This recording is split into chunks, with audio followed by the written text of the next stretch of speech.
아이들 중에 이런 아이들이 있어요.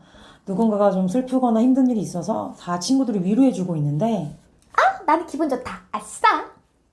또는 모두 다 열심히 집중해서 뭔가 활동을 하고 있는데, 난 짜증난다고! 이렇게 표현하는 아이들이 있죠. 사실 이런 아이들은 친구들과 건강한 관계를 맺는데 어려움을 겪을 수밖에 없죠. 네, 또는 이 와중에 조용히 움츠러들어서 자기 표현을 한 번도 못하는 아이들도 있습니다. 결국에는요, 자기만의 고립된 감정이 아니라 주변하고의 어떤 자연스러운 교류를 통해서 건강하게 감정을 표현할 수 있는 방법을 배우는 것이 중요하겠죠. 그 방법에 대해서 같이 얘기를 나눠보도록 하겠습니다. 끝까지 지켜봐 주세요.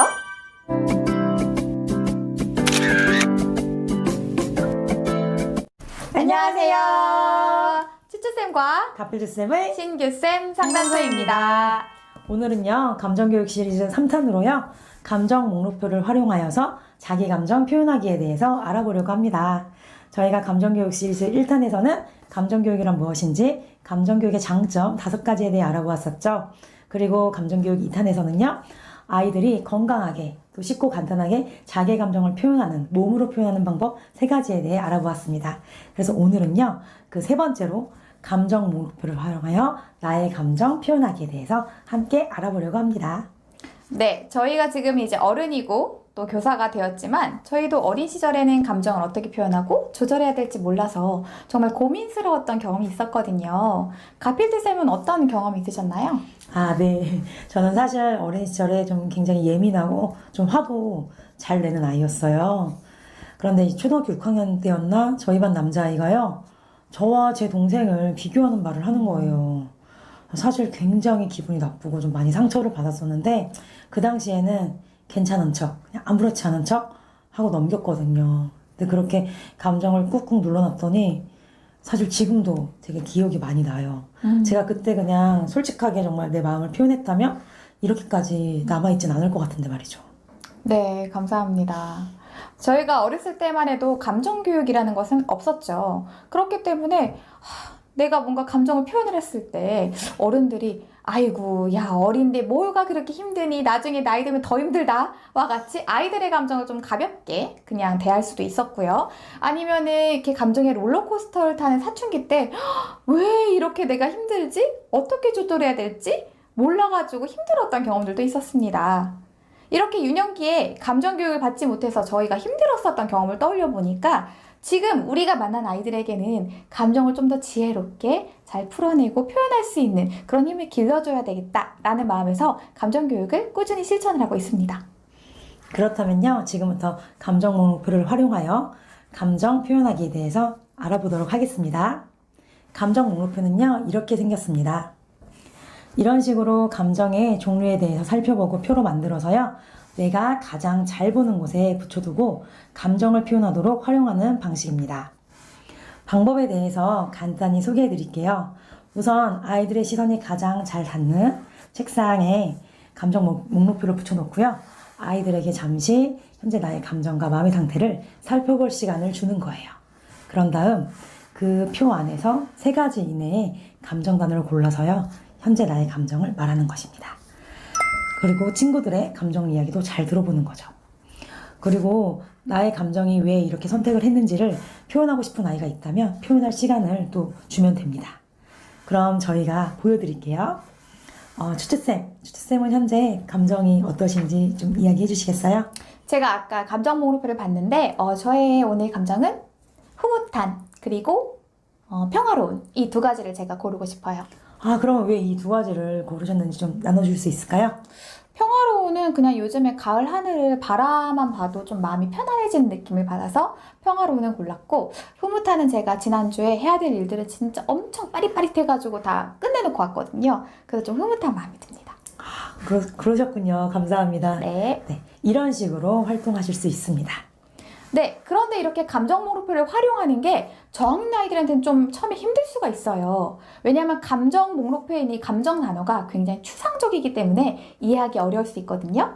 그래서 저학년 아이들하고는 지난번에 저희가 안내해드렸던 몸으로 감정을 표현하는 3가지 방법으로 먼저 해보시고 여기 익숙해지면 그 다음에 감정 목록을 활용하시는 게 좋습니다.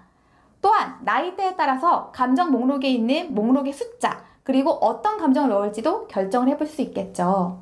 그럼에도 불구하고 저학년 아이들이 좀 더 어려워한다면 9살 감정사전을 활용을 하시면 훨씬 더 아이들의 경험을 떠올리면서 감정을 이해하기 쉬울 겁니다. 이런 식으로 감정 목록을 활용을 하면요, 아이들이 꾸준히 자기의 감정을 확실하게 표현하는데 도움을 줄 수 있을 것인데요. 그러면서 아이들의 삶에 조금씩 변화가 일어나거든요. 어떤 변화가 일어나는지 하나씩 살펴보도록 하겠습니다. 첫째, 주변의 분위기를 읽고 감정을 교류할 수 있는 사회성을 기르게 됩니다. 다들 침울해 있는데 혼자 아싸 신난다 라든지 다들 뭔가 집중하고 있는데 짜증나 하기 싫다고 이런 아이들이 있죠. 이런 경우 집에서는 받아준다 할지라도 학교에 와서 사실 아이들과 건강한 관계를 맺기엔 사실 어려움이 많습니다. 그래서 이런 아이들은요, 사실 저희가 어릴 때부터 꾸준히 이렇게 감정을 표현하고 내 감정을 깊이 살피는 연습을 하다 보면요, 이렇게 주변을 살피고 주변의 감정에 대해서 공감해주고 주변을 잘 살펴줄 수 있는 그런 사회성을 기를 수 있게 됩니다. 네. 둘째, 교과서 공부의 감정 목록표를 활용해서 아이들이 문학작품에 대한 이해와 공감 폭을 훨씬 더 넓힐 수 있습니다.